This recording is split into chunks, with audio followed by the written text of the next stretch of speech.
flew out the window when he started accusing John McCain of playing racial politics on him, even though there was absolutely no evidence that he ever did that.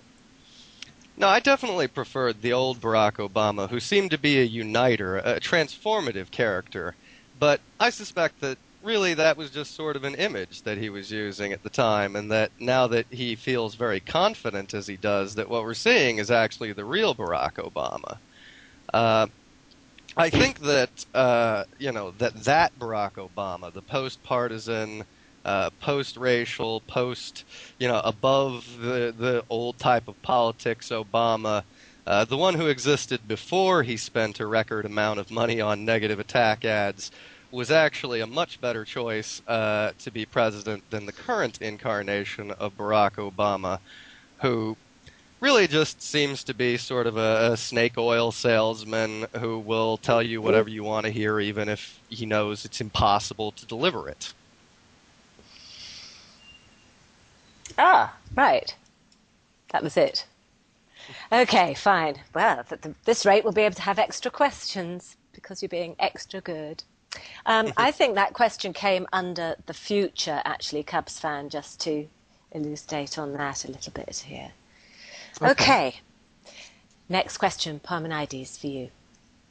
We bail out the trains, we bail out the planes, we bailed out the automotive industry and farmers, and now we bail out the banks. Where do you see the next bailout coming from? Well, obviously, my hope is that we don't have to bail anybody out, because I'm not sure how much more bailing out that the taxpayers of this country can handle.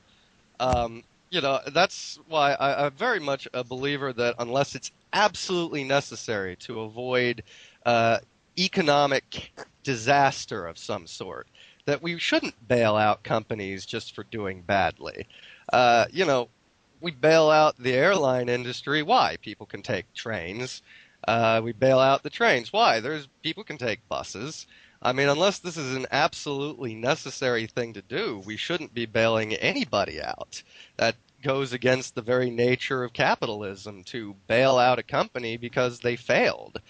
If there is another bailout of some sort, I'm not exactly sure where it would come about. These things are kind of hard to predict ahead of time. Nobody really saw the disaster of this scale coming with the housing industry. I mean, certainly some did, but it wasn't something that we would all been prepared for, with sort of grim warnings all over the news. So my hope is sincerely that nothing else occurs that we have to bail out any other companies, and if we have to, it should only be to avert a total disaster, which is exactly what was the case with the housing industry. It would have been total disaster nationally and internationally if we hadn't done something. Did we do the right thing? Only time will tell, but something had to be done. Thank you, Parmaneides. Cubsfan, what you got to say to that? Well, it's hard to say, but, I'm also tired of bailing out these big industries. I think if anyone needs a bailout right now, maybe it's the American people. That's why Barack Obama supports a $1,000 emergency energy rebate to Americans, which would come from the oil industry profits. Oil industry has made a killing off the higher gas prices in the U.S. recently. And so some of that needs to be given back to the people who've had to pay these inflated gas prices.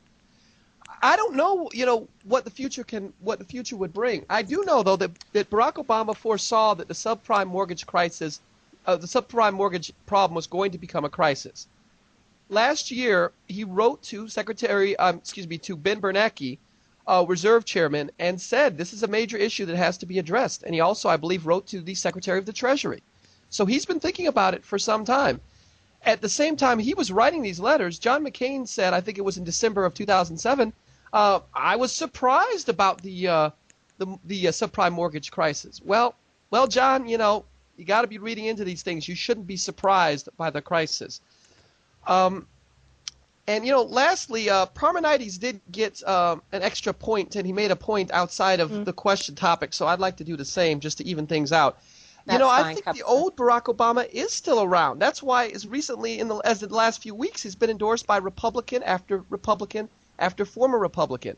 He was endorsed by the LA Times, which hasn't endorsed a Democrat in 44 years. That old Barack Obama is still there, and he wants to represent all of the American people. Thank you, gentlemen, and there'll be no more points brought in under any other points, or I'll mute the lot of you. Right. So, unfortunately, it wouldn't work for anybody else, would it? Okay, we're going to take a break there, ladies and gentlemen, so everybody can get themselves comforted. And you can listen to a word from our sponsors while we have our break.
Well, welcome back, and I hope everybody's geared up to go.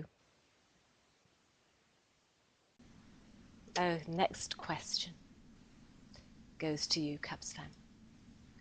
What are the 3 most important steps to achieve American economic security? 3. 3 most important steps to achieving economic security in the U.S.? Okay. Yep.